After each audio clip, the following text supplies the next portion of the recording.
Assalamualaikum warahmatullahi wabarakatuh. Yang terhormat Ibu Hera Irunisa, SEMAK, selaku dosen pembimbing 1, dan Profesor Dr. Umi Widyasuti, SEME, selaku dosen pembimbing 2. Perkenalkan saya Andi Iskandar Dinata dengan NIM 17045210072,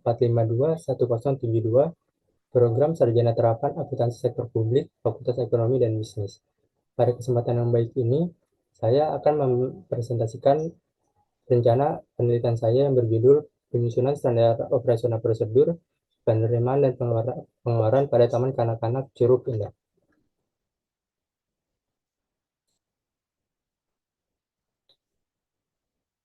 Latar belakang penelitian.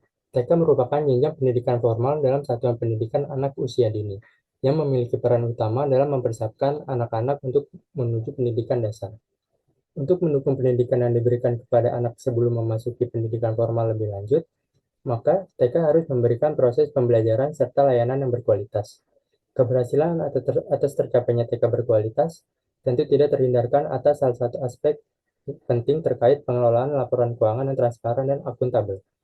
Pengelolaan keuangan yang baik mendukung tercapainya TK berkualitas. Dalam ISAP 335 menekankan pentingnya keterbukaan laporan keuangan bagi organisasi nirlaba.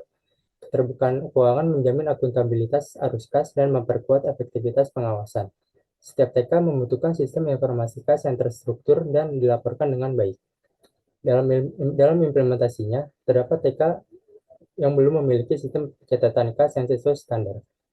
Penyesuaian terhadap perubahan kebijakan, khususnya terkait standar pelaporan keuangan terbaru, berpotensi menjadi kendala bagi TK dalam mengimplementasikan sistem pencatatan kas yang memenuhi ketentuan yang berlaku.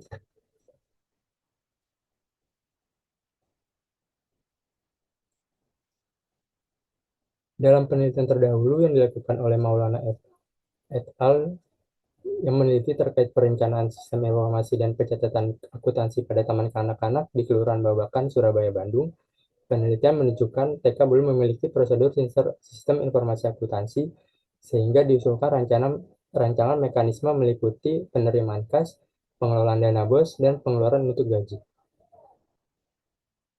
Peneliti menjadikan TK Curug Indah menjadi objek penelitian. Berdasarkan hasil wawancara yang diperoleh, data bahwa TK Curug Indah belum memiliki pencatatan akuntansi secara sederhana dan belum dilengkapi dengan pedoman standar operasional prosedur yang sesuai standar akuntansi SAK yang berlaku dalam mengelola penerimaan dan pengeluaran kas.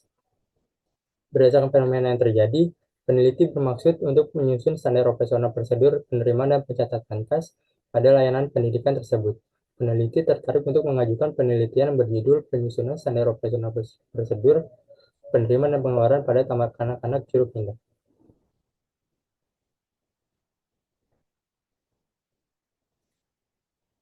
Berdasar pada latar belakang yang telah dipaparkan tadi, terdapat pertanyaan penelitian, yaitu yang pertama, bagaimana pelaksanaan siklus standar operasional prosedur pada penerimaan dan pengeluaran TK Curug Indah. Yang kedua, bagaimana rancangan standar operasional prosedur pada penerimaan dan pengeluaran TK Curug Indah.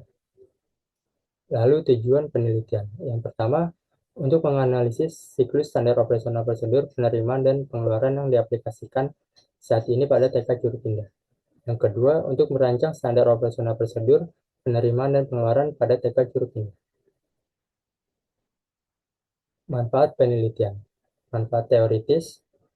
Penelitian dapat memberikan kontribusi terkait penyusunan standar operasional prosedur penerimaan dan pengeluaran sesuai dengan standar akuntansi bagi organisasi pendidikan. Lalu, penelitian dapat menjadi referensi dan sumber informasi bagi penelitian selanjutnya yang berkaitan dengan sistem informasi akuntansi penerimaan dan pengeluaran kas di lembaga pendidikan. Manfaat praktis, penyusunan standar operasional prosedur penerimaan dan pengeluaran yang sesuai dengan standar yang berlaku dapat membantu TK Curug Indah dalam melakukan pengelolaan laporan keuangan serta dapat melakukan evaluasi berkala pada laporan keuangan agar menjadi lebih efektif. Kajian pustaka untuk bab 2 yaitu konsep yang diteliti. Pertama, pengelolaan keuangan. Pengelolaan keuangan merupakan rangkaian proses yang meliputi perencanaan, perorganisasian, pelaksanaan, dan pengawasan terhadap keuangan yang dimiliki suatu organisasi. Standar operasional prosedur. Standar prosedur merupakan panduan tertulis yang telah ditetapkan berisi berbagai proses pelaksanaan kegiatan organisasi, cara serta waktu pelaksanaannya, dan pihak yang bertanggung jawab. Kemudian, prinsip penyusunan SOP. Dengan adanya SOP, berbagai situasi dan kemungkinan yang mungkin muncul dalam operasional bisnis dapat diantisipasi. Hal ini menekankan pentingnya standar yang jelas untuk memastikan efisiensi dan konsistensi dalam pekerjaan. Prinsip penyusunan SOP adalah sebagai berikut. Yang pertama, kemudahan dan kejelasan. Yang kedua, efisiensi dan efektivitas. Yang ketiga, keselarasan.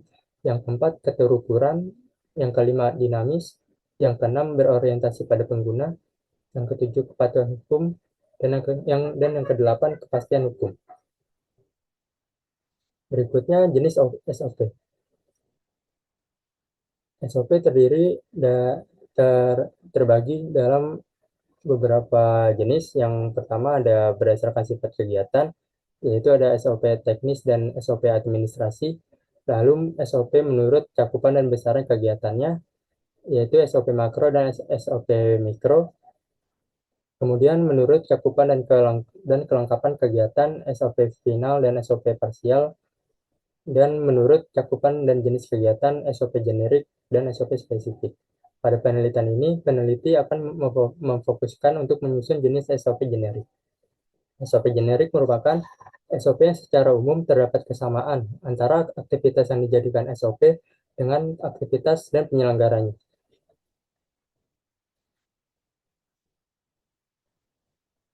Berikutnya, tahap penyusunan SOP.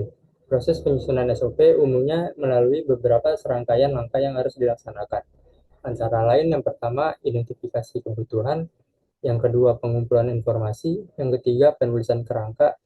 Yang keempat, uji coba dan peninjauan kembali. Dan yang terakhir, persetujuan dan pelaksanaan.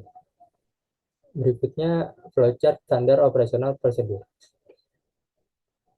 Yang pertama ada input atau output yang digunakan untuk menyatakan input dan output data.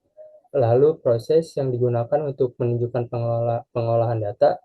Kemudian keputusan digunakan untuk memilih proses yang akan dilakukan.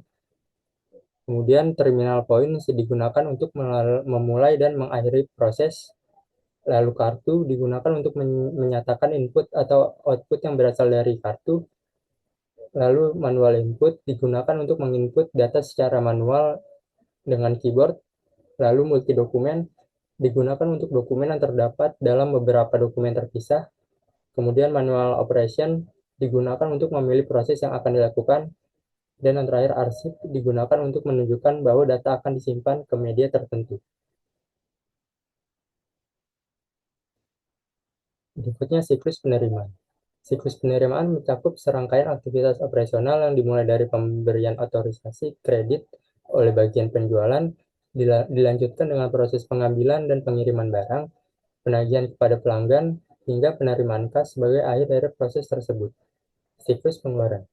Siklus pengeluaran merupakan kumpulan aktivitas bisnis dan proses pengolahan data yang berkaitan dengan transaksi pembelian serta pembayaran atas barang maupun jasa yang diperoleh oleh perusahaan.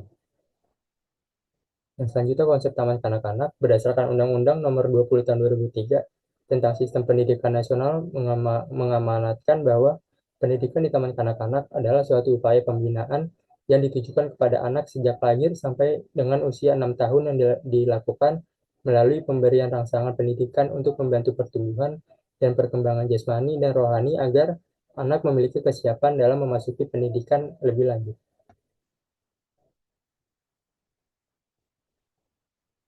Berikutnya penelitian terdahulu. Yang pertama ada penelitian dari Calen et al. Dengan judul penyusunan laporan keuangan. Penyusunan laporan keuangan untuk Raudatul Atfal. Dalam penelitian ini menghasilkan konsep gambaran tentang bagaimana proses penyusunan hingga laporan keuangan serta melakukan bimbingan dalam meningkatkan pemahaman dan keterampilan para guru dalam menyusun laporan keuangan untuk lembaga pendidikan Raudatul Atfal.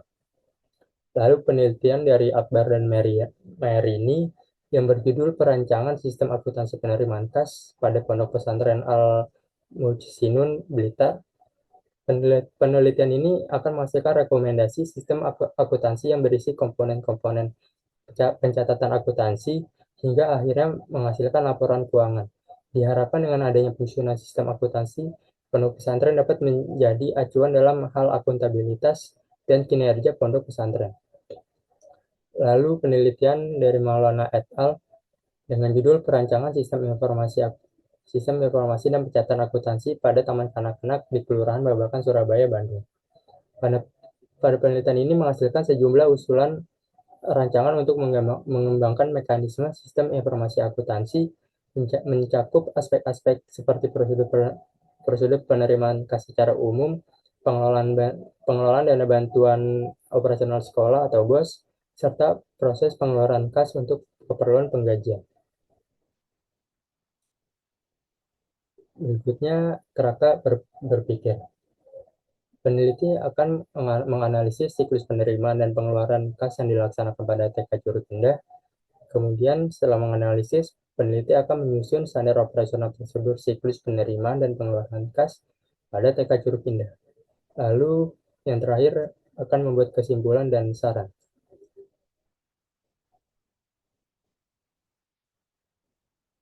Berikutnya, metode penelitian, tempat dan waktu. Pada penelitian ini, peneliti akan melakukan penelitian pada TK Curug Indah dengan waktu pelaksanaan penelitian dimulai pada Januari 2025 sampai dengan bulan Juli 2025. Lalu desain penelitian. Dalam penelitian ini digunakan metode deskriptif dengan pendekatan kualitatif dan menggunakan model pengembangan analisis, desain, development, implementasi, dan evaluasi atau EDI. Tetapi pelaksanaan model ini hanya akan melalui tahapan analisis, perancangan, dan pengembangan. Berikutnya sumber data. Yang pertama ada data sekunder, yaitu bukti penerimaan dan pengeluaran kas, bukti catatan penerimaan dan pengeluaran kas, serta struktur organisasi. Dan data primer, yaitu hasil wawancara dengan pengurus TK Curug Indah. Berikutnya teknik pengumpulan data, yaitu observasi, wawancara, dan dokumentasi. Untuk observasi, peneliti akan mendatangi TK Curug Indah untuk memperoleh informasi secara langsung mengenai situasi serta kondisi yang berlangsung di TK tersebut. Lalu wawancara. Dalam penelitian ini, peneliti akan menggunakan wawancara terstruktur. Wawancara terstruktur adalah jenis wawancara yang dilakukan oleh peneliti terhadap subjek penelitian, di mana peneliti telah menentukan secara jelas informasi apa saja yang ingin diperoleh oleh peneliti sebelum melaksanakan proses wawancara. Lalu dokumentasi. Peneliti akan mengamati beberapa dokumen TK seperti laporan pencatatan kas dan data transaksi kas selama pengumpulan data. Kemudian teknik keabsahan data. Yang pertama ada perpanjangan pengamatan, yaitu perpanjangan pengamatan akan membantu peneliti untuk memperoleh data lebih dalam untuk mendapatkan keakuratan data. Kemudian peningkatan ketekunan. Peneliti dapat meningkatkan ketekunan dengan cara memeriksa kembali data yang telah diperoleh melalui pengamatan secara berkelanjutan, membaca berbagai sumber seperti buku, hasil penelitian, maupun dokumentasi yang sesuai, sehingga pengetahuan akan topik yang diteliti menjadi lebih luas dan tajam. Berikutnya triangulasi. Pada penelitian ini, peneliti akan menggunakan metode triangulasi teknik. Triangulasi teknik digunakan untuk menguji kredibilitas dengan cara membandingkan data dari sumber yang sama menggunakan metode yang berbeda. Lalu teknik analisis data. Yang pertama ada reduksi data. Penelitian dilaksanakan pada bulan Januari hingga Juli tentu akan menghasilkan sebuah data yang kompleks. Maka dari itu, peneliti akan melakukan reduksi data terhadap data tersebut. Reduksi data berarti memilih, meringkas, dan memusatkan perhatian pada informasi yang penting. Kemudian penyajian data. Peneliti akan menyajikan data penelitian dalam bentuk penjelasan teks, narasi, dan penerapan flowchart untuk menyajikan data SOP penerimaan dan pengeluaran kas TK Curug. Lalu penarikan kesimpulan. Peneliti akan menarik suatu kesimpulan berdasarkan data yang telah dikumpulkan dan dianalisis sebelumnya. Peneliti akan mengaitkan hasil penelitian dengan fokus permasalahan yang telah dirumuskan sehingga dapat memberikan penjelasan yang jelas mengenai efektivitas prosedur yang disusun. Terima kasih. Sekian presentasi rencana proposal penelitian saya. Bila ada kurang, mohon maaf. Wassalamualaikum warahmatullahi wabarakatuh.